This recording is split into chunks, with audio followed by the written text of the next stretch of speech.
அனைவருக்கும் வணக்கம். Welcome to Ponmariyam channel. இப்போ கடந்த வாரம் 3 படங்கள் ரிலீஸ் ஆயிடுச்சு. தங்கலான், டிமாண்டி காலனி, ரகுதாத்தா, இந்த 3 படங்கள் தான். இந்த 3 படங்களில் 2 படங்கள் ரிவ்யூ பண்ணிட்டோம், தங்கலான டிமாண்டி காலனியும். அதோட டீட்டெயில் வந்து நம்ம சேனலில் இருக்குது, பாருங்கள். அவங்க பார்த்துட்டு உங்கள் கருத்துக்களை தெரியப்படுத்துங்க. 3வது படமான ரகுதாத்தா ரிவ்யூ இன்றைக்கி பண்ண போகிறோம். இந்த படம் பார்த்துட்டேன். இந்த படம் இன்றைக்கி வந்து லேட்டஸ்ட்டாக வந்து விகடனில் வந்து 42 மார்க்கு வாங்கி பாஸ் ஆகிடுச்சு. ஸோ இப்படி ஏகப்பட்ட ஹைப்புகளோடு வந்துச்சு இந்த படம். ட்ரைலர் வரும்போது ஏகப்பட்ட எதிர்பார்ப்புகளை கூட்டிச்சு. ஏன்னா இந்த படத்தில் வந்து ஒரு சப்ஜெக்ட் வந்து பெண்ணியம் சார்ந்த சப்ஜெக்ட்டு, அது இல்லாமல் நீதி எதிர்ப்பை பற்றியான கதைகளும் அப்படிங்கிற சின்னதாக ஒரு அவுட்லைன் கொடுத்துருந்தாங்க ட்ரைலரில். அதுக்கப்புறம் இந்த படத்தில் ஹீரோயினை நடிக்கிறது தேசிய விருது பெற்ற நடிகை கீர்த்தி சுரேஷ். அவங்க படங்கள்லாம் வந்து சிறப்பாகவே இருக்கும். ஏற்கனவே தெலுங்கில் மகாநடி, அப்புறம் புஷ்பா, இந்த மாதிரி படங்களில் அவங்க கேரக்டர் வந்து சிறப்பாக பண்ணியிருப்பாங்க. இல்லை புஷ்பா இல்லை, இன்னொரு படம். இப்போ அவங்க கேரக்டர் வந்து அவங்க ஜஸ்டிஃபை பண்ணியிருப்பாங்க சமீபத்தில் வந்த படங்களில், தெலுங்கு படங்களில். அதே மாதிரி இப்போ தமிழ் படங்கள்லேயும் சிறப்பான நடிப்பை வெளிப்படுத்தியிருக்காங்க. இப்போ அவங்களுக்கு ஹீரோயின் ஓரியன்டாக சப்ஜெக்ட் கிடச்சிருக்கு. சாதாரணமாகவே சிறப்பாக நடிப்பாங்க. இந்த மாதிரி அவங்களுக்கு தோதான கலாம் கிடச்சிருக்கு. ஸோ அதனால் இந்த படத்துக்கு எதிர்பார்ப்பு அதிகமாகிடுச்சு. இந்த படத்தை டீட்டெயில் ரிவ்யூ தான் இன்றைக்கி பார்க்க போகிறோம். இந்த படத்தில் வந்து கீர்த்தி சுரேஷ், ராகுல் விஜய், அப்புறம் MS பாஸ்கர் உள்பட நிறைய பேர் நடிச்சிருக்காங்க. இந்த படத்துக்கு ஷான்ரோடன் தான் மியூசிக் பண்ணியிருக்காரு. இந்த படத்தோட டீட்டெயில் ரிவ்யூவில் எல்லா இன்ட்ரெஸ்டிங் ஃபேக்ட்ஸும் சொல்லியிருக்கேன், அனலைஸ் பண்ணியிருக்கோம். அதனால் ஸ்கிப் பண்ணாமல் பாருங்கன்னு கேட்டுக்கிறேன். அதுக்கு முன்னாடி நம்ம சேனலில் புது படங்கள் ரிவ்யூலாம் பண்ணிட்டு வரோம். அந்த படம் தேட்டருக்குள்ள வரும்போதும் தேட்டருக்கு அப்புறம் எப்படி இருக்குன்னு நம்ம கால் எடுக்கிறதுக்கு யூஸ்ஃபுல்லாக இருக்கும். சின்ன பசங்க பார்க்கலாமா வேணாமான்னு கால் எடுக்கிறதுக்கும் யூஸ்ஃபுல்லாக இருக்கும். இந்த விமர்சனம் பிடிச்சிருந்தா அவங்க ஃப்ரெண்ட்ஸ் அண்ட் ரிலேஷன் எல்லாருக்கும் ஷேர் பண்ணுங்கன்னு கேட்டுக்கிறேன். வாங்க விமர்சனத்துக்குள்ளே போகலாம். படத்தோட கதைக்கெல்லாம் 1960களில் நடக்கிற மாதிரி தான் சித்தரிக்கப்பட்டிருக்கு. அப்போ வந்து இந்திய எதிர்ப்புக்கு எதிரான போராட்டம் வந்து தமிழ்நாட்டில் உச்சகட்டத்தில் இந்த மாதிரியான விஷயம். அப்போ வந்து வானவம்பேட்டைன்ற ஒரு சின்ன கிராமத்தில் ஒரு நல்ல ஒரு அழகான குடும்பம். கீர்த்தி சுரேஷ், அவங்க தாத்தா MS பாஸ்கர், அவங்க 2 பேரும் தான் இந்த இந்திய எதிர்ப்பு போராட்டம், தமிழுக்கு ஆதரவான ஒரு நிலைப்பாடு உள்ள ஒரு கூட்டங்கள் எல்லாத்தையும் அட்டன் பண்ணுறாங்க. அதனால் இந்தியை வந்து எதிர்த்துட்டு தமிழை வளர்க்குறாங்க. இந்தி திணிப்பை எதிர்க்கிற மாதிரி தான் சித்தரிக்கப்படுது, இந்திய எதிர்க்கலை. ஸோ அது மாதிரியான காலகட்டங்களில் நல்ல ஒரு அழகான குடும்பம். அவங்க கீர்த்தி சுரேஷ் அப்பா, அம்மா, தாத்தா, அண்ணா ஒய்ஃப்னு சொல்லி நல்ல ஒரு கிராமத்தில் நல்ல குடும்பத்தை லீட் பண்ணிட்டு வராங்க. அப்போ வந்து அந்த காலத்துலேயே அவங்க வந்து படிச்சுட்டு ஒரு பேங்க்கில் வந்து நல்ல ஒரு போஸ்டிங்கில் இருப்பாங்க கீர்த்தி சுரேஷ். பெண்கள்லாம் படிப்பு அறிவு கம்மியாக இருக்குது. அந்த 1960 காலகட்டங்களில் முற்போக்காக சிந்திச்சு அவங்கள வந்து படிக்க வச்சுருப்பாங்க அவங்க ஃபேமிலியில். அவங்க வந்து பேங்க்லேயும் வேலை பார்த்துக்கிட்டு காப்பா, கயல்விழி பாண்டியன் அப்படிங்கிற புனைப்பெயரில் வந்து நாவல், புத்தகங்கள்லாம் எழுதி அதுலேயும் புகழடையணும்னு வந்து வாழ்ந்துட்டு வராங்க. அது இல்லாமல் பெரியார் சார்ந்த பெண்ணிய கருத்துக்கள்லாம் ரொம்ப உறுதியாக இருக்காங்க கீர்த்தி சுரேஷ். அதுக்கு அவங்க ஃபேமிலியில் அவங்க தாத்தா ரொம்ப சப்போர்ட்டிவாக இருக்கார், MS பாஸ்கருக்கு பேத்தி மேலே ரொம்ப பிரியம். அப்படி இருக்கும்போது ஒரு நேரத்தில் வந்து திடீர்னு அவருக்கு உடம்பு முடியாமல் போயிடுது, தாத்தாவான MS பாஸ்கருக்கு. அவருக்கு வந்து அந்த காலத்தில் ஒரு தீராத பெரு வியாதி ஒன்று வந்துடுது. அப்போ அதுக்கு மருந்து கண்டுபிடிக்கப்படலன்ற காலகட்டங்கள்.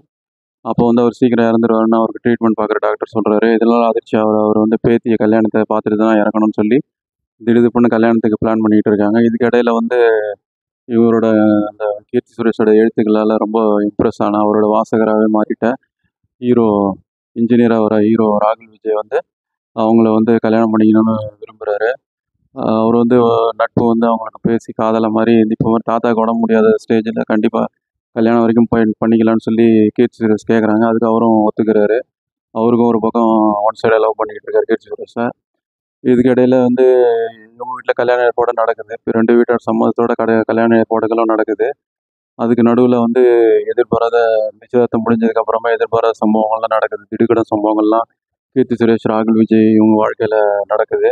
இதையும் மீறி அவங்க கல்யாணம் நடந்ததா, அதுக்கப்புறம் என்ன நடந்தது அவங்க லைஃப்பில், 2 பேரும் ஒன்று சேர்ந்தாங்களா இல்லையா அப்படிங்கிறது தான் பரபரப்பான ஒரு ட்விஸ்டோட முடிகிற பேலன்ஸான மிச்ச கதை. இனி படத்தோட ப்ளஸ் மைனஸ் பார்க்கலாம். படத்தில் ப்ளஸ்ன்னு பார்த்தா எல்லாரோட கேஸ்டிங்கும் சிறப்பாகவே நடிச்சிருக்காங்க அவங்க கேரக்டரை உணர்ந்து. குறிப்பாக தேசிய விருது பெற்ற நடிகை கீர்த்தி சுரேஷ் ஏற்கனவே அவங்க நடிப்புக்கு சிறந்த நடிகைக்காக மகாநடி படத்துக்கு தேசிய விருது வாங்கினவங்க. அவங்க இந்த படத்தில் நடிப்பு பின்னி படம் அவங்களுக்கு ஒரு ஸ்கோப் உள்ள நல்ல ஒரு கதைகளும். படத்தில் வந்து கோபம், சோகம், ஆற்றாமை, அப்புறம் பெண்ணியம் சார்ந்த கருத்துக்கள், அப்புறம் புரட்சியாளர் ஆன பெரியார் அவர்களோட கருத்துக்களை அதன்படி வாழ்கிறது, புத்தகத்தான மீதான அவங்களோட ஈடுபாடு இதெல்லாம் வச்சு படத்தில் வந்து அவங்க கேரக்டர் சிறப்பாக பண்ணியிருக்காங்க. ஒரு கட்டத்தில் ஹீரோவோட சுபாவம் அறியும்போது அவங்க கொடுக்குற ரியாக்ஷன்ஸ்லாம் நல்ல ஒரு நுண்ணியமான ரியாக்ஷன்ஸ்லாம் நல்லா இருக்குது. சிறந்த நடிகையும் தேசிய விருது வாங்கினதுக்கு ஜஸ்டிஃபை பண்ணிட்டாங்கன்னு சொல்லலாம். அவங்க கேரக்டர் உணர்ந்து சிறப்பாக பண்ணியிருக்காங்க. அவங்களுக்கு பாராட்டுகளை தெரிவிச்சுக்கலாம். ரொம்ப நாளைக்கு அப்புறம் ஹீரோயின் ஓரியன்டட் சப்ஜெக்டில் நல்ல ஒரு கதைக்கெல்லாம் ஃபீல் குட்டான படம். அதுக்கு அவங்க நல்ல கேரக்டரை சூஸ் பண்ணது இயக்குனருக்கு பாராட்டுகளை தெரிவிச்சுக்கலாம். அது இல்லாமல் ஹீரோ கேரக்டரில் வர ஒரு ராகுல் விஜய் அவர் வந்து கிட்டத்தட்ட நம்ம பாக்யராஜ் அவர்களோட மாதிரியான ஒரு கேரக்டர் தான் அவருக்கு இந்த படத்தில் சித்தரிக்கப்பட்டிருக்கு. அதில் கொஞ்சம் கிரே ஷேட் கலந்து பண்ணியிருக்காரு இயக்குனர் சுமன்குமார். சுமன்குமார் யாருன்னா ஏற்கனவே ஹிந்தியில் ரொம்ப ஃபேமஸான ஃபர்சி, அதுக்கப்புறம் ஃபேமிலி மேன் இந்த மாதிரி வெப் சீரிஸ்க்கு அவர் தான் கதை எழுதியிருந்தார். அவர் தான் அந்த படத்துக்கு இயக்குனர். நல்லாவே பண்ணியிருக்கார் படத்தை. அது இல்லாமல் அந்த ராகுல் விஜய் கேரக்டர் சொல்லியிருந்தேன். அந்த ராகுல் விஜய் கேரக்டர் நல்லாவே இருக்குது. கிட்டத்தட்ட பாக்யராஜ் அவர்களோட ஷேடூவில் அந்த கேரக்டர் நல்லா பண்ணியிருக்காரு. அதில் கொஞ்சம் வில்லத்தனந்து கலந்துருக்காங்க. அப்படி போய்கிட்டு இருக்கும்போது ஒரு சில சீனில் அசட் வழியில் சீனில் இன்னும் கொஞ்சம் நல்லா பண்ணியிருக்கலாம் அப்படின்ற மாதிரி தான் இருக்குது. இப்போதைக்கு அவர் நடிப்பு ஓகே தான்.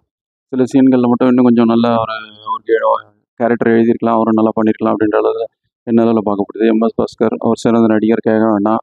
அவர் வர சீன்ஸ்லாம் நல்லா பண்ணி எடுத்துட்டாரு. படத்தில் அப்பா கேரக்டர், ஹீரோயின் அப்பா கேரக்டர், அம்மா கேரக்டர் வரவங்களும் சரி, அண்ணா அண்ணியா ஹீரோயினுக்கு அம்மா அண்ணா அண்ணியம்மா வரவங்களும், அப்புறம் ஹீரோக்கு அம்மா வர ஆதிரை அப்படின்னு சின்ன சின்ன கேரக்டரில் டாக்டர் கேரக்டரில் வரவர், அப்புறம் அந்த ஹிந்தி சபா செக்ரட்டரி வர ஆனந்த் சாமி அப்படின்னு படத்தில் எல்லாருமே கவனம் இருக்கிறாங்க. அவங்க கேரக்டர் சிறப்பாக பண்ணியிருக்காங்க. ஏற்கனவே சொன்ன மாதிரி படத்தோட கதையை வந்து நல்லாவே எழுதி இருக்கிறாரு சுமன்குமார். படத்தில் வந்து இந்தி எதிர்ப்பை வந்து ரொம்ப ப்ரீச்சிங் மோடாக சொல்லாமல் ரொம்ப ஒரு ஃபீல் குட்டாக சொல்லி, அது இல்லாமல் படத்தில் வந்து டார்க் காமெடி எல்லாமே பண்ணி படத்தை ஓரளவு என்கேஜாக கொண்டு போய்ட்டு ஃபேமிலியோட பார்க்கக்கூடிய சமீபத்தில் வந்த படங்களில் இந்த படமும் ஒன்றுன்னு சொல்லக்கூடிய அளவு சிறப்பாக பண்ணியிருக்காரு. படத்துக்கு விளம்பரம் நல்லா பண்ணியிருந்தா இன்னும் கொஞ்சம் நிறைய இடத்துல ரீச் ஆகிருக்குன்றது என்னோட கருத்து. அது இல்லாமல் படத்துக்கு மியூசிக் வந்து ஷான் ரோல்டன். ஷான் ரோல்டன் யாருன்னா பழம்பெரும் எழுத்தாளர் சாண்டில்யன் அவர்களோட பேரன். அவர் மியூசிக் பண்ணியிருக்காரு. இந்த படத்தில் 80s நாஸ்டாலஜியா ஃபீல்டிங் கொண்டு வரணும்னு சொல்லி பல இடங்களில் அதுக்கேற்ற இன்ஸ்ட்ருமெண்ட்டை யூஸ் பண்ணியிருக்காரு. அவருக்கு நம்ம பாராட்டுகளை தெரிவிச்சுக்கலாம். படத்தில் பிஜிஎம்மும் ஓகே தான், பாட்டுகளும் ஓரளவு கேட்குற அளவுக்கு இருக்குது. ஓரளவு அவரோட பங்கையும் சிறப்பாக பண்ணிட்டாருன்னு சொல்லலாம். ஆர்ட் டைரக்ஷன் கண்டிப்பாக இந்த படத்துக்கு நல்ல ஒரு விருதுகள்லாம் கிடைக்கிற அளவுக்கு சிறப்பாக பண்ணியிருக்காங்க. ஏன்னா படத்தில் வந்து 1980s படத்தில் வந்து எங்கேயாவது இந்த 2000 2020 அந்த மாதிரி காலகட்டங்களில் வர சின்ன சின்ன விஷயங்கள் ஸ்க்ரீனில் வராமல் கவனமாக பார்க்கணும். அதை வந்து ரொம்ப உன்னிப்பாக கவனித்து பண்ணியிருக்காரு ஆர்ட் டைரக்ஷனை.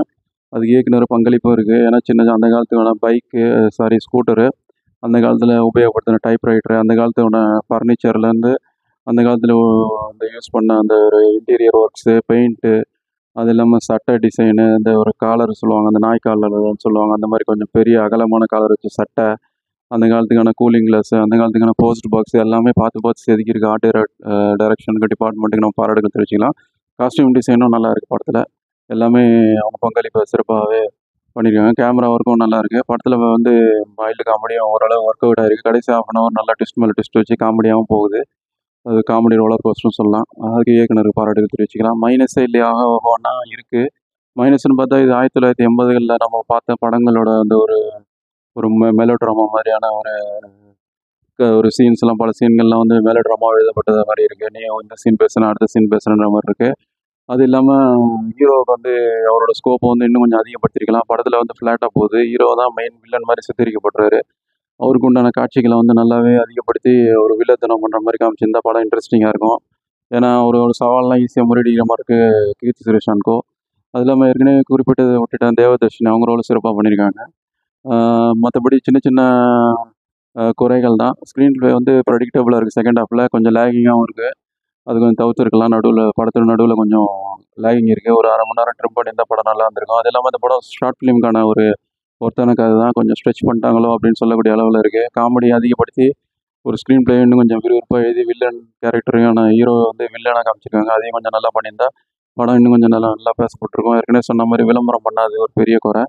என்னை பொறுத்த வரைக்கும் இந்த படம் மொத்தத்தில் எப்படி இருக்குன்னா, ஃபேமிலியோட பார்க்கக்கூடிய ஒரு டீசெண்டான படம். ரத்தம், குத்து, வெட்டுன்னு ஒரு அந்த மாதிரியான ஷேடு இல்லாமல் ஃபேமிலியோட ஓரளவு ரசித்து பார்க்கக்கூடிய படம். அது இல்லாமல் இந்த படம் 1980களில் வந்த மாதிரியான ஒரு படம். ஜென்ரல் ஆடியன்ஸை கவரக்கூடிய ஒரு டார்கெட் பண்ணியிருக்காங்க. பார்த்துட்டு கருத்துக்களை பின்னிட்டு உங்களை திரைப்படுத்துங்க. வேறு திரையரங்கம் சந்திப்போம். நன்றி, வணக்கம்.